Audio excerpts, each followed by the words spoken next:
Hello, everybody. Thank you so much for joining me. I was going to take a break, but I couldn't resist getting Tom Sykes back on and actually just discussing everything that's happened because there's just so much to discuss. Hi, Tom. Thanks so much for being here. Hi, Shauna. How you doing? Great to be here. Thanks for having me. I'm good. I'm good. Now, Nerves of Steel, Saving the Monarchy, William worried about his uncle Andrew. Has the palace got a new script writer in or something? Yeah, I think that definitely the palace seems to have, I would argue, got back on the front foot somewhat in the past few days. I think that while what Charles did to Andrew was definitely too late, it seems to just about have been enough. I don't think it's too little, actually. Now, I know internationally there's a lot of calls for Andrew to be prosecuted and thrown in jail and this kind of stuff. But what Charles did has played incredibly well in the UK domestic media, which you must remember is their only focus. I mean, I remember meeting with the the Queen's press secretary actually long ago when I was working at the Daily Beast and saying, could you give me a bit more information or what have you? And I remember exactly what he said. He said, do you know what, Tom? He said, the international media are not our market. They're not our market. We don't really care what the international media says about us. Our job is to manage the projection of our principles in the domestic media. That is our remit. Now, occasionally they care about the New York Times or ABC or a big network doing something. They'll get involved and they'll help a little bit, but ultimately their focus is on those reporters in the Royal Rota, in the media, in the Daily Mail, in the Telegraph, in the BBC, and the ICN. And if you look at those newspapers, they have all basically rolled over and said this is absolutely brilliant, the king's amazing, the king is strong, and the king is decisive. And I think that what was so interesting to me was that they also seemed to have taken the time to brief one of the leading British podcasts, which is called The News Agents, with Emily Maitlis. And of course, well, we all know who Emily Maitlis is, don't we, Shauna?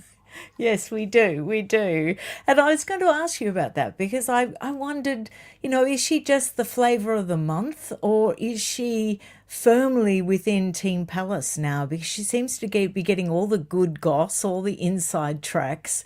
There seems to be definite briefing going her way.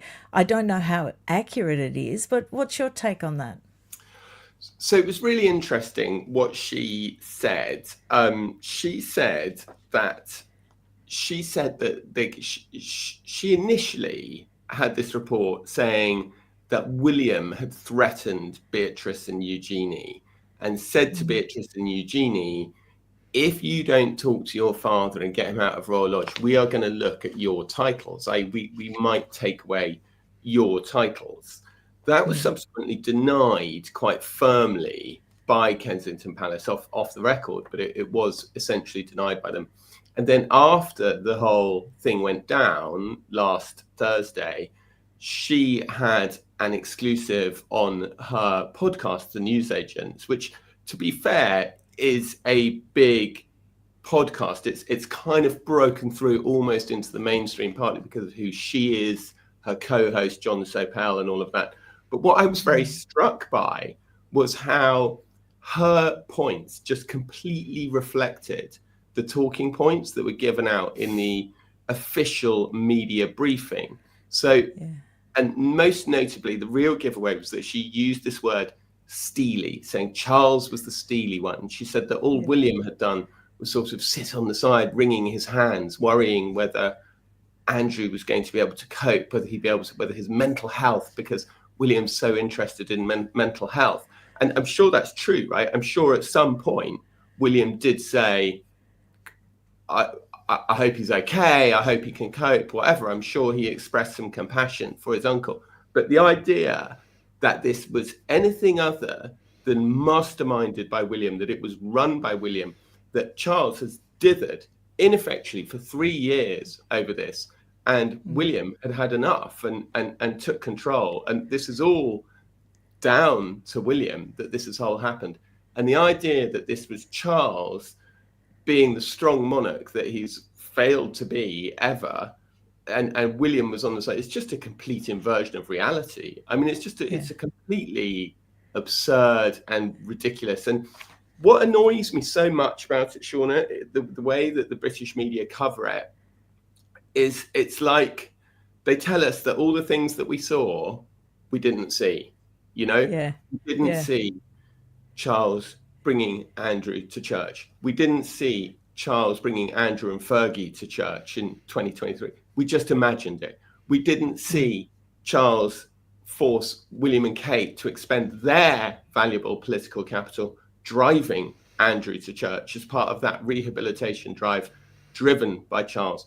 We didn't Mm. see Charles's courtiers at the beginning of this year say the keeper of the Privy Purse had been through Andrew's accounts and it was fine. He was able to stay at Royal Lodge. We just imagined all of that. We totally imagined all of that.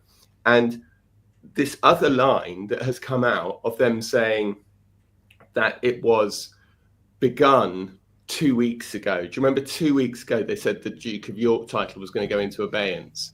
And then Mm. when they made this statement this week, again in these briefing notes that they issue to media, which they don't issue to me anymore, by the way, because I've been thrown out of the Royal Rota for telling the truth about Charles's health.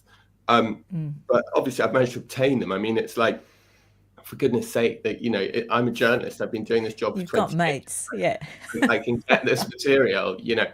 like. But what was so interesting was that, which I found really shocking, was that Emily Maitlis was basically on there, and I'm sure she had a chat with somebody at the palace, and I'm sure they, lifted the phone call, and I'm sure she felt very special and very flattered that they picked up the phone to talk to her.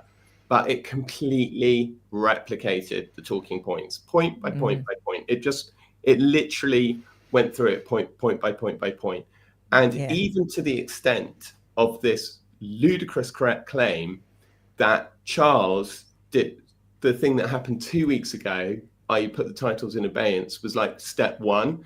And they were always going to, like, I think what they said in the briefing notes, it was never in doubt. It was never in doubt that step two was going to happen.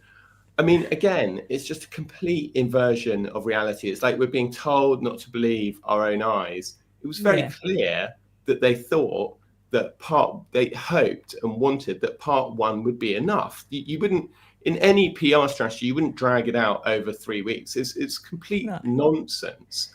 Yeah. And I was actually, so my sources told me that on the day, told me that this was not, and that William had wanted it to go further at the beginning. William was completely right about that, and that it was Charles who hadn't gone far enough.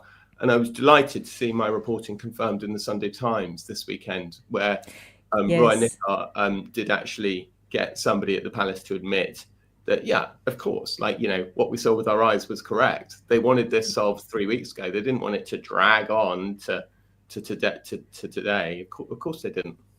Yeah, I was going to bring up that about the Sunday Times. I noticed that with Roy Nickar, and I knew that you had said earlier through sources that that was the case. I think you bring up a really good point about the fact that we're not supposed to believe our own eyes. I think everyone saw at the Duchess of Kent's funeral, we saw what happened. We saw William's reaction. We saw the distaste that he had for his uncle, and also the distaste that Catherine clearly had. It's crazy that they can think that by spinning these stories that we will believe them. Also, Emily Maitlis interests me because she seems like, most journalists throw a red herring in there just to make it seem like you're not just regurgitating Pella's talking points. They bring a little bit of personality. And that brings me on to the next thing I want to ask you about. In Andrew Loney's book, he said something about Emily Maitlis, and he actually brought up about Laura Burns, who worked for Panorama in Ireland. And she did a lot of the heavy lifting when it came to the Prince Andrew story. They were obviously investigating it for Panorama. She, sourced sources, she verified things, she did a lot of research, her and her assistant, and they constructed a really compelling piece. So they approached the palace for right of reply. And they told the palace that they would give them right of reply, but they weren't going to let them spin a yarn. They were only going to give them right of reply if they chose on camera. Whereupon Newsnight had been in contact with the palace because they were doing a puff piece on Pitch at the Palace. And the palace told the Newsnight crew, and then Newsnight offered to give this full exclusive interview to Andrew. Panorama Island got ditched, but all their material got handed over to Newsnight, all of it. And Laura Burns actually wrote a lot of those key questions in that Newsnight interview. Now, my question is, I know that's the biz and, you've just got to suck it up, but should Emily Maitlis have mentioned Laura Burns' work post-interview when she was doing her glory tour of how wonderful she was after the Newsnight? Shouldn't she have at least thrown her a bone? Yeah, well, success has many fathers, doesn't it? And everybody has been keen to claim credit for the Andrew interview. I think that it's regrettable that the people who work behind the scenes don't get the credit that they should. Although in this case, one of the producers did do a book, didn't they, that was based around, but even that was on the Newsnight side. Even that was contested. If other people said, "Oh, she's made it all up and overstated her role." I suppose it is the business. I think that it's a bit like a rock band. Like the star has to go out on the stage and play the tunes on the guitar and sing on the microphone, and people assume that they've done all the work, and they don't actually realize there's 1,000 people behind the stage making the tour happen. Right, I suspect that the producer ultimately was given a credit, but I think that what annoys me about Emily Maitlis is not so much that, it's the fact that she's kind of pretending that she's an outsider and that it really is just a briefing from the palace. Let's be honest, that's what it is.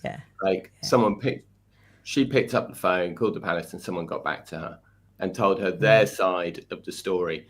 And the thing I always say to people is, I say that William Randolph Hearst had this great quote where he said, journalism is something that somebody is trying to hide and all the rest is advertising. And you have to be really careful when people are telling you stories. Of course, you have to talk to people on both sides. You have to talk to their sources. You have to talk to their PRs. You have to talk to their friends. You have to get as much, because you want to hear what their side of the story is, right? Because it's interesting. But what just annoyed me about it was that there was absolutely no balance on that reporting. It was made out that it was. But hey, I just felt that, like, given her role in the whole thing and the interview with Andrew, I was just slightly surprised to see her breathlessly revealing as a great exclusive a bunch of palace talking points, basically. But what's really interesting is that the word "STEELY" has been the one word that all the Rota media have just repeated over and over. The Telegraph, the Times, the Sun had it as a headline. I saw it in the Mail last night, the Steely King, the Steely King, the Steely King. And I understand that, because kings, and by extension monarchs, they survive not by embodying niceness, but by embodying authority, and the truth is that a weak, dithering king who refuses to act, who hesitates, who forgives people, who lets everyone back in, who isn't ruthless with betrayers and traitors, and they in history they've gone down very badly. They've gone down very, very badly. They're the people like Henry IV, right, who was amazing and kind of a really strong king, and people didn't like him, but at least the country was stable. And then his son, who I think was King John, was very, very weak, and the country kind of fell into rack and ruin, basically. Like, the thing about kings is they have to be decisive, they have to be strong, they have to be like William is, they have to, frankly, be a bit of a B word, Shauna, because they can't. I just think Charles has been so weak and so vacillating, and as I say, this whole thing about Andrew being brought back into the family and then being out again, this whole thing about Harry being brought back into the family and allowed to come and meet him for cups of tea. I'm like, do you remember what that guy said about you, Charles? Do you remember what that? And again, it's like, don't believe your eyes. Don't believe the evidence of your eyes. Actually, it was all, No. and I think that Charles has massively misread and miscalculated. And I think also, so I think it's partly a PR fail with Charles, but I think that also his character, he is not actually steely. And the irony is that the more you read this word steely, the more that tells you that's what they want him to be. But what he actually is the opposite of that. He's about as steely as a rubber band, in my opinion. Yeah, it's just projection. When I saw the Lichfield Cathedral heckling, and this was before I read any opinion pieces or response, I just knew that we were going to get action. And the reason why I say that is, having followed the royal family for a long time, I know that heckling affects Charles. I'm fairly confident to say that. And I would also say that it was well reported at the time that the biggest fear for the King and Camilla around the time of their wedding was a possible negative public response. And also they were terrified about heckling. So I just had the feeling, okay, we're going to get action now because it's personally affecting him. But regardless of the motivation, if we were going to be generous, do you think that he should get some credit for correcting the mess he made? Do you think, or do you think he made such a mess that he doesn't deserve any credit? I agree, and as I said at the beginning, it's enough. It's too late, but it's enough. Often the criticism of these things is it's too little and too late. It's not too little for domestic consumption. I believe for international consumption, we're all standing around scratching our heads going, why on earth isn't this man being prosecuted? But he's never going to be prosecuted because he is the brother of the head of state. So that makes bringing any form of prosecution incredibly difficult, because as we saw with Paul Burrell, all you have to do is say you had a conversation with the head of state saying what was going on, and the head of state said it was okay, and that's the end of it. And Paul Burrell was only a butler, right? Prince Andrew's his brother. So the idea that at some point Prince Andrew did not have a conversation with King Charles, for example, when they were negotiating how much money to give Virginia Giuffre, and tell him at least some of the extent of what had happened, is not conceivable. So this is never going to end up in court. This is never going to end up in a police station. This is never going to end up in a jail cell for Andrew. So that said, this was a maximalist option ultimately that the king endorsed, and that's how I'm going to put it, because I strongly believe this has all been led by William. It's William who understands what is coming. And the monarchy is such an interesting thing because there is always a relationship between the king and the heir. The king is very focused on dealing with today, right? And this week and this month and this year, like what's happening at the moment. The heir has to be very focused on dealing with the bigger long-term superstructure kind of picture. So it when it goes wrong is when those two things conflict. And that, unfortunately, is what has happened. And that's, I'm afraid, what Charles's reign will be remembered. Charles was always going to be a transitional figure, right? There was a hope that he might live till 99, like his father, and he might have 20 years. But realistically, people always understood that he was going to be a transitional figure. And of course, because of his cancer and his condition, we now expect that transition to be, and William certainly expects that transition to be, considerably shorter than we might once have expected it to be. But what that means is it's really important for Charles to go along with William more than William going along with Charles. And that's what I've been trying to explain to people in my Substack and in my writing over the past couple of months, is that the power has shifted. The center of power has shifted from Charles to William.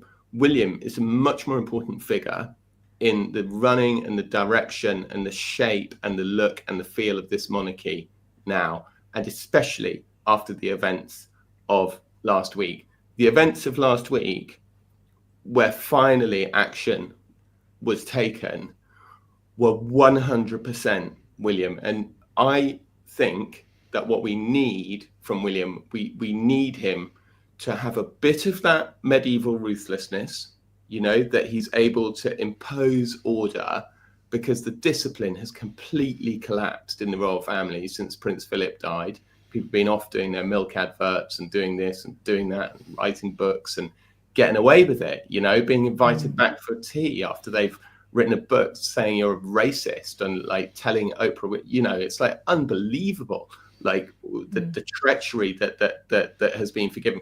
Whatever the right and wrong, I'm not talking about the rights and wrongs of it.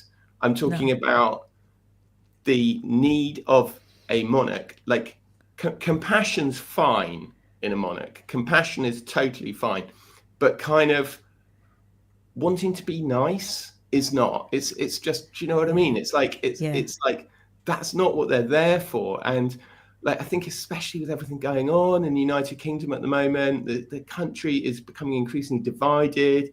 The kind of culture wars are being imported from the US.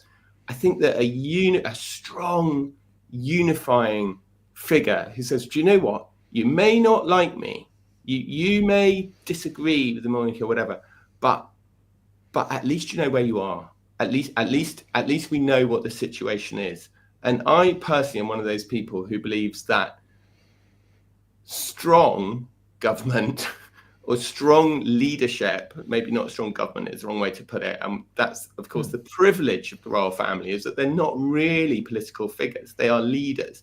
And I think that strong leadership is more important, actually, than your sort of moral, this, that. And, but not to say that I think William's immoral or anything like that. I don't think he is. And I think he's doing an incredible job with this Earthshot thing that's beginning this week. And I just think that William gets it. He grasps it. He understands that you can't be this prevaricating figure if you're the King of England. You cannot. It's just, it's not right. Decisiveness. It doesn't work. Yeah. I was really surprised when you said that you didn't think that there was going to be any prosecution, because of course it's being beaten up as if there's going to be. A lot of people are implying that the fact that he's now Andrew Mountbatten Windsor, that the purpose of that was to reduce him to the status of an ordinary person so that he could be investigated, and then if anything was found, charged. I think there's sort of obviously we've had ex-royal protection leaders coming out saying that he should be at the very least questioned, because he could drive the justice forward in the USA, even just from information that he can provide.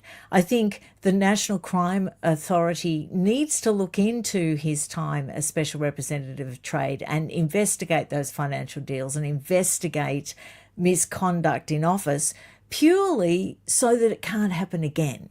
I don't hold any hope that he's going to face any criminal charges, but at the very least, something's going to be put in place to prevent it happening again.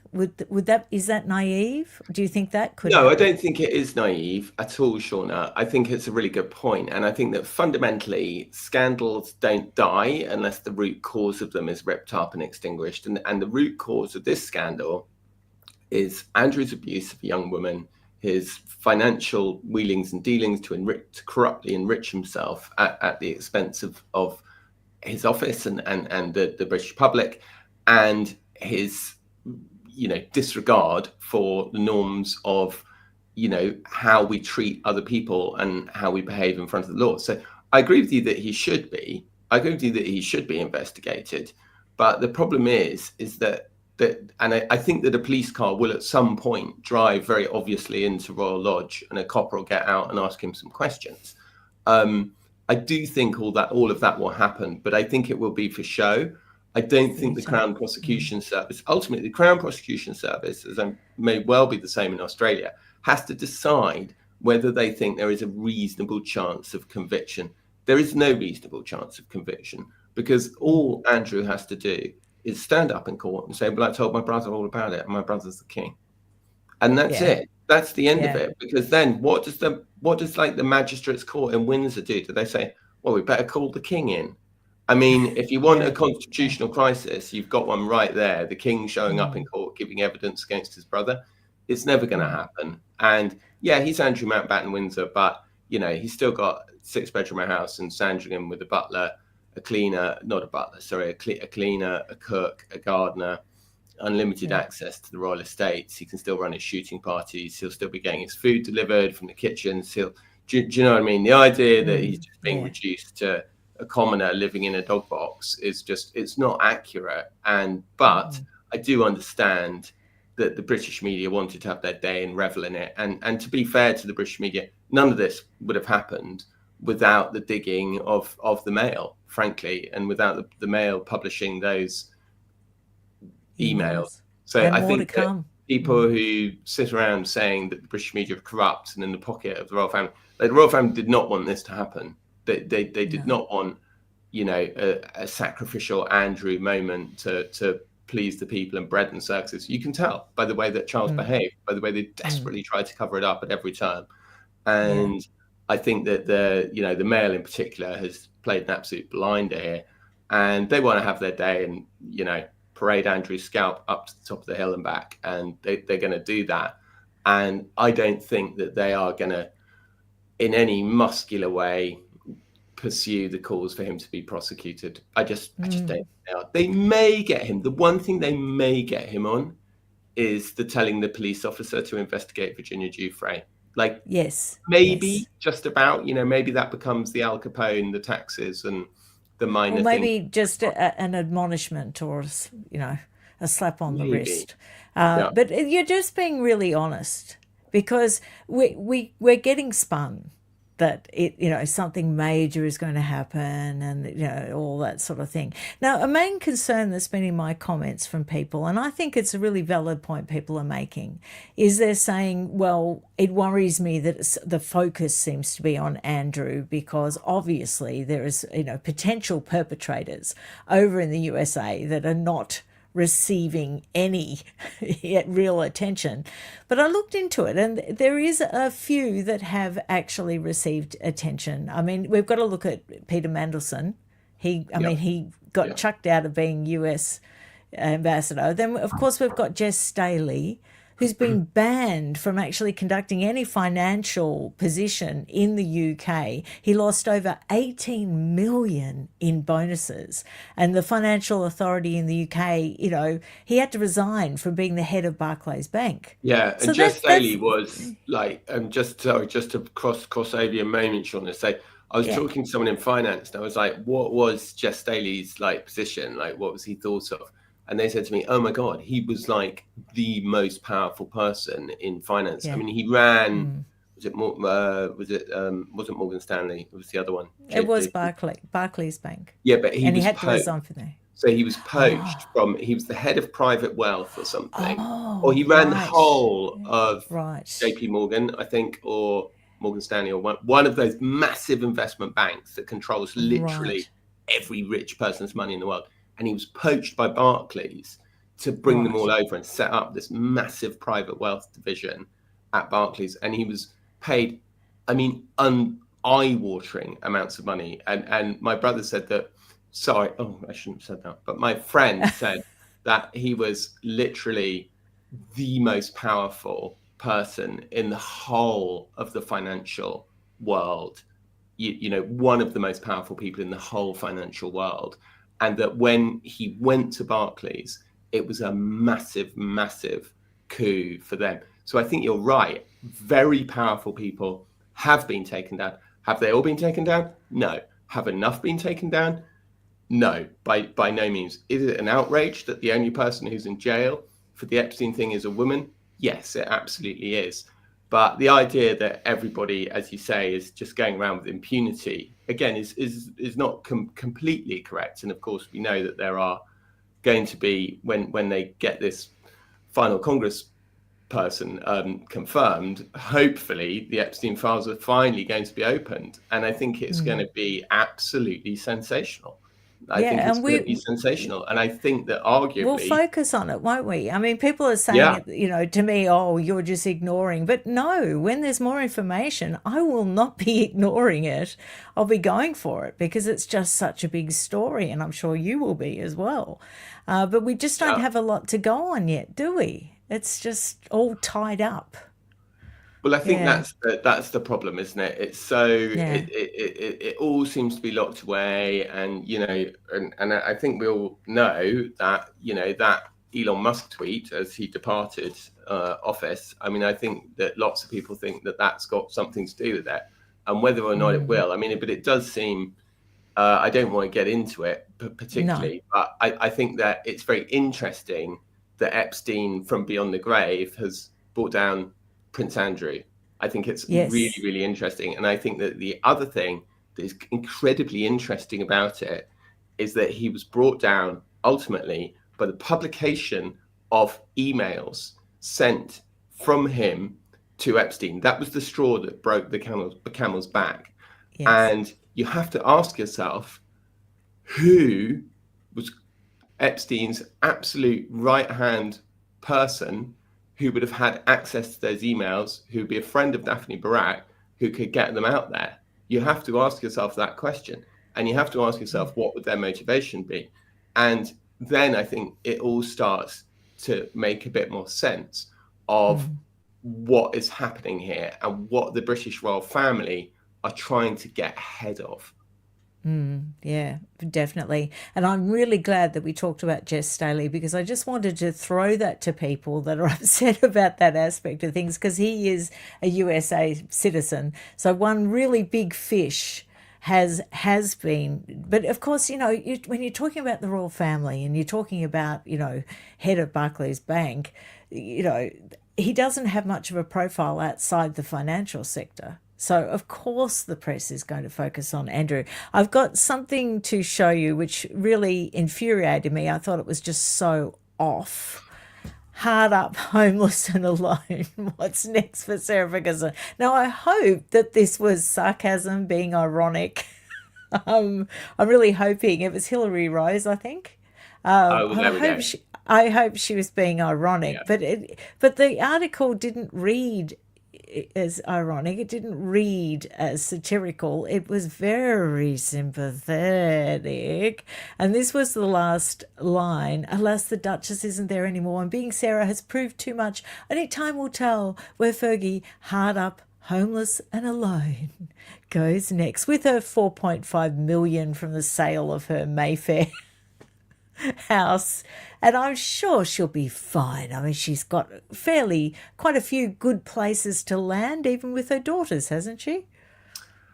Yeah, I think so. And I think that in a funny sort of way, Sarah kind of comes out of this okay because she doesn't have to she doesn't have to accept the censure imposed on her husband, right? She loses the title, but hey, I don't think anyone's really taken that seriously for a lot. I mean, lots of people still found it very baffling that she had the title, frankly, being divorced for 30 years.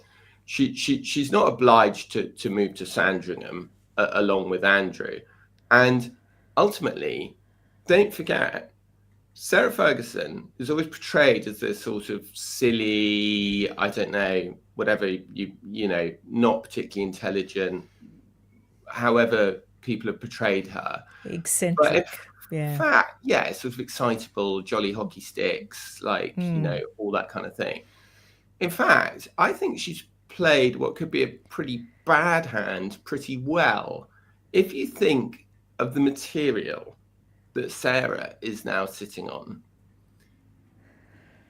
I just think that should give the royal family pause for thought. She's got plenty of contacts in the publishing world, and she's done the Oprah thing before. She knows all those people. She's very good at charming those. Part of the reason all these journalists always write these sympathetic stories about her is because she took the very simple step of often taking journalists out for lunch and going out for lunch with them and chatting them up. And they can't resist it. They can't, they're like, oh, she's amazing. She's amazing. But the reality is that what Sarah has up her sleeve would make Harry and Meghan look like a picnic. They were in the royal family for 18 months. Sarah has been there for 30 years. She's got all the Diana stuff, all the Camilla stuff, all the Charles stuff. Like, she has got everything. If she decides to talk, I mean, it would be so explosive, her book. Now, I don't think she will, because I think she's clever. I do think she's clever, and I think she's And smart. daughters. I think she understands the long-term value of aligning herself as a loyalist and a faithful and a, I love the Queen and I've got the Queen's dogs and the Queen talks to me through her Where are dog. the corgis going, Tom? Where are the corgis? Are they going to go with Andrew or are they going to go with Sarah? I know. It's going to be a custody battle. Because Sarah loves the corgis so much, but I think they're now going to have they're to go not with going to Andrew, do her though, any aren't good. they? I'm not They so need sure. country life. Oh, yes, yes. I thought that she would lose interest in them fairly quickly. Getting on to about the daughters, because, that would Yeah. obviously be that moment where she would decide, well, I'm going to affect Beatrice and Eugenie if I spill the beans. All this talk, it feels like spin to me again about the fact that they, may consider renouncing their titles to show that they're separate from their parents and they're willing to make their own way in the world. And they just don't strike me as the type to do that. So what's your take on that? I mean, look, I know lots of people who know them, and I know the family. I know, friends of mine are friends with the Sarah's mother, Susie Barantes, and I, what I'm saying is that I have good contacts within that family, and what people will always tell you is that Andrew is a massive bore, and as somebody said in the Sunday Times, there won't be too many people crying into their cornflakes about what happened to him. People kind of have a sort of fondness for Sarah's kind of larger than life, bubbly personality, but got fed up, frankly, of the corruption, the sort of greed, and they're always looking for money, and there never being enough money, and the money side of it. Yeah. But when you get to the daughters, princesses Beatrice and Eugenie, generally people who know them will tell you that they are very, very pleasant, nice, respectful people who try not to lord it over other people due to their titles. They've both got young families. They're both trying to get on with that phase of their life. And I think that anybody who's had a difficult experience or had difficult parents or anything like that will have a huge amount of sympathy for them, actually. And I think that even if something does come out that maybe $500,000 was transferred to their bank account by some dodgy person, I think there is affection for them. I seem to. Now, I could be wrong, and if something really came out about it, maybe the crowd mentality would take over and people would jump onto them and start kicking them as well. But my impression is that the best thing that ever happened to them was being effectively kicked out of the royal family 15 years ago by King Charles when he did his big slimming down after the Golden Jubilee and they weren't allowed on the balcony and all of that. Everyone was terribly upset about it at the time. But actually, in retrospect, they must be thanking their lucky stars that happened, because they're not really involved in any way in the institutional running of the family. I mean, yeah, sure, they turn up to the odd garden party and stuff like that, but they're not actually public figures in the same way. So I think that they will probably try and get on with living their lives. They've been going through this for like 5 years, right? With all the scandal and the Newsnight interview and Beatrice helping set that up, because she believed her father when her father said to her, "No, I never met her, it's all nonsense." She believed him. I mean, more fool her, but I mean, I think we all have to, no matter how flawed our parents, I think we all want to give our parents the benefit of the doubt. So Yeah. I'm quite optimistic about Beatrice and Eugenie. I think that they will never ever give an interview to They're never going to do a sit down televised interview or anything like that. Right. And I think that they will probably, I think they could emerge as kind of, interesting peripheral figures. And I think that it looks to me like William has guaranteed them that they alone will keep the prince and the princess, the princely title, the princess title when he Right. becomes king, which I think is probably not a completely daft move, because I think something had to be done to get Andrew out of Royal Lodge. And I think that William saw that was the price that he was going to demand. And I think it's probably a price worth paying for William. Yeah, I think people have concerns about their apartments. It's in St James Palace, isn't it? And is it Kensington Ivy Cottage? Because they're non-working royals. So, and evidently they're not paying market rent. They're sort of very much on the peppercorn sort of rent that their father was on. So I think there's concern there because honestly, I don't think people would begrudge much, except they want it to make sense. I think a lot of this doesn't make sense. It's like, hang on, they're not working roles, but they get that, and this other person is a working role, but it's all just a mess. And I think people want structure and to know what is happening, so it seems to have some sort of discipline to it. Because it's really crazy. I'm going to show you the Sandringham possibilities for Andrew, just for a bit of fun, because I know you will know all about these places. Now, your cottage, to me, I heard it was damp, and looking at It at looks that, ghastly. I'm not living there. I'll be Prince Andrew. it's damp. I'll be It's Prince Andrew. damp. You be you be Clive Alderton. Well, it'll need some renovation, and oh gosh. I mean, it's just going to be ghastly in the winter because imagine it'll just be smoke from damp fires everywhere. I mean, do you know what I mean? Like, honestly, if this is Yeah. disgrace, if this is your life turning out really, really badly, I want a piece of that disastrous life. It's quite please. pretty, isn't it? It's quite Absolutely pretty. gorgeous. It's on the Now, water. this looks like a horror. Of course, this was Diana's childhood home, Park House. And it was taken over by, was it a mental hospital or was it just a hospital for disabled people? I'm not sure.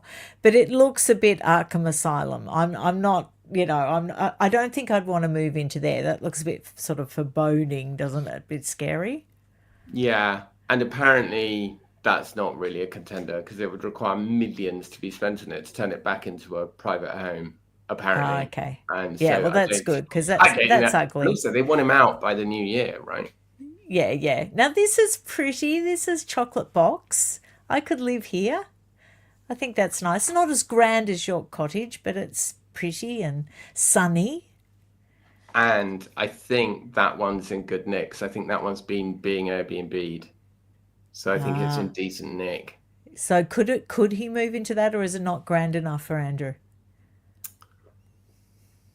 I mean, it looks like a perfectly nice little cottage. I mean, I don't think he's going to be there a great deal of the time. I Well, think it he's is. going to It's be a in Abu servant's Dhabi. house, though, Tom. It's a gardener's house. I mean, really, could we go there? I mean, it's a step down from Royal Lodge. There's no It denying it. is. It sure is. It sure is. Oh my goodness me. Now, Anmer Hall, of course not. I mean, that's not going to happen. But I do have a question in relation to this. So, Catherine and William go off to Norfolk for the beaches, don't they? For like a term break. Do they still reside at Anmer Hall when they go off to run along the beach? Yep, I think the Queen gave it to them for their lifetimes, and I think they have it. I think they don't pay any rent on it. I think it's literally their property. Yeah, I it's a think gift. ultimately Yeah. it's owned by the crown, by the monarch. Right. But yeah, I think it's pretty much theirs and theirs forever. And there was a rumor that Andrew was rattling the cage and asked for Anmer Hall, Yeah, yeah. which obviously went down like a ton of bricks. Yes, yes. No, well, I didn't think that they'd ever give that away, especially not to Andrew. Now, finishing up with your lovely piece, and it was a lovely piece because I think it's great to have some hope that balance is going to be restored a little bit to all of this. And you made a beautiful piece, and I've got a little, just your headline there: Can Prince William save the planet and the monarchy? So of course, Earthshot Prize coming up, which will be exciting. I'm quite a fan of the Earthshot Prize. I think it's clever how it focuses on things that make people's lives better. I think that's a clever initiative. And this is I have to say, I think it's great that Prince William is heading off to Brazil this week, trying to get the royal train back on track. And tell us a little bit more about your thoughts about that, just to finish up. Yeah, so look, it's the Earthshot Prize this week. It's in Brazil, and then there's going to be COP30 afterwards. So it's obviously that's something that in the past Charles would have gone to. He can't go because of his cancer diagnosis and his treatment and all those kinds of things. So I think, of course, the Prince Andrew thing is a reputational disaster and all of that. But it's great to see William pressing ahead with something that, actually feels constructive, feels like the long-term environmental mission that could define his public life, his reign. He's put it totally front and center. It's brilliant work in itself. It's a good thing to be doing. And, I think that the royal family, one of the things they really can do and speak about with confidence is environmental and conservationism because of Charles, because Charles put his neck out there 30 years ago and said we should be hugging our trees and talking to our trees and appreciating nature and farming organically. And, he's even talked about, I think it was 10 years ago, I saw an interview with him on the BBC that he was trashed for at the time, saying that the whole migration emergency was fundamentally a cause of climate change because there was, it was a water war, I think was how he put it. And he was monstered for it. Well, that's very mainstream opinion now. We all understand that now. And so I think that the other thing that I thought was really cool about this was that there was a line in the Sunday Times, or I think it was Telegraph actually, saying that William had run his COP30 speech past Charles. And I don't think it's like he asked his dad to write it for him. That's not what happened. He just, out of respect for his father and respect for his father's legacy, because yes, his father's legacy has been completely tarnished by the Andrew thing. But if there's anything that he can salvage, it's the conservation and the environmentalism. And so he gave his father the speech to read, but before he went off to deliver it this week, which I thought was A, really sweet, and B, really smart PR to let that out there and to tell it out there, because what we need now is we need to put the Andrew thing, what the royal family needs is to put the Prince Andrew thing behind them and to coalesce now as a completely coherent unit. And look, I've reported a lot about how there has been a lot of conflict over the years between William and Charles. You won't read that in the UK newspapers. They've been really trying to push back against it. I have led all that reporting, and they're very deliberately, when I started my Substack in August, I'd been gathering information about it and told about it all summer, that there was this significant divide, that they didn't really get on. I mean, how one person put it to me was, King Charles doesn't speak to either of his children. And I think that they've realized now that they can't just say, well, this is rubbish, that Tom Sykes is a rogue reporter and all of this kind of stuff, which is what they were originally trying to do. And I think they've realized that they need to, again, it's like, give us some evidence of our eyes. Like, we can all see it. We can all see that Prince William has never, ever once said anything nice about Prince Charles's parenting. That all he's ever said is that he made mistakes. And so, okay, the past is the past. Now, moving forward, give us something that they can work together on, that they can be seen working together on. And I really hope that the environment and the environmental stuff is something that they can do. Partly because, like anyone, it's a hard thing, right? Let's save the planet is a hard line to disagree with. I mean, I know there are people who disagree with it and say that the whole thing is made up and that global warming is made up. I mean, I don't subscribe to that. Fine. If you subscribe to that, fine, that's your business. But 90% of the planet now I think, do understand that we are seeing the effects of climate change, and that if possible, it would be great to do something about it. Like, I don't think that is a fringe position. I think it's a really brilliant position. I think they own that ground already. They own that territory already. And it's an area that they can come together and coalesce and be seen to be doing stuff together. I think that's the really important thing. And I think that the fact that they've let it be known that William respectfully shared this speech with his father before he went out is really, I think it's really clever. It's exactly what's needed to project. If circumstances were different, Charles would be going to COP30. He's always wanted to go before. And but I think this doesn't read as the heir muscling in on the monarch's territory at all, like some of the other stuff. It just reads as like continuation and expansion of mission. Yeah, I agree. And I love the fact that, William always says when he's promoting it, urgent optimism, and also the fact that it's not preachy, it's more optimistic, hopeful, with things that people can get behind.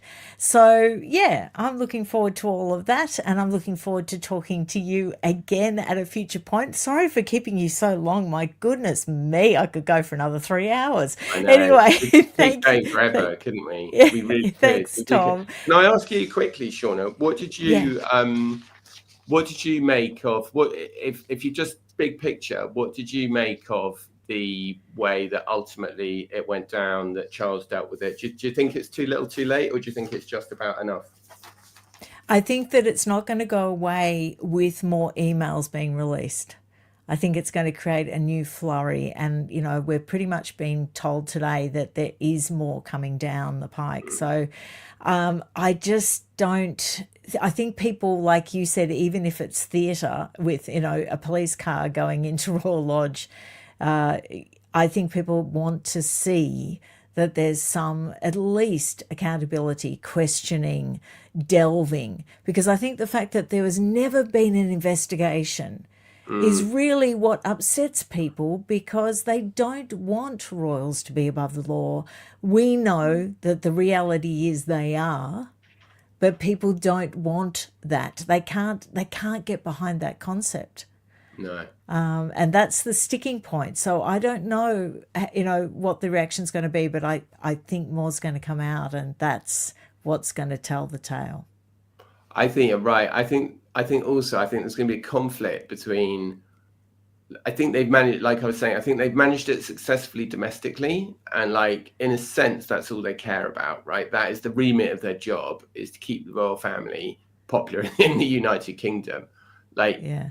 But I think there's going to be the rest of the 99% of the population of the world who are on Facebook, on YouTube, who, unlike our viewers or whatever, who understand the intricacies of the story, understand the distinctions and the details of the story.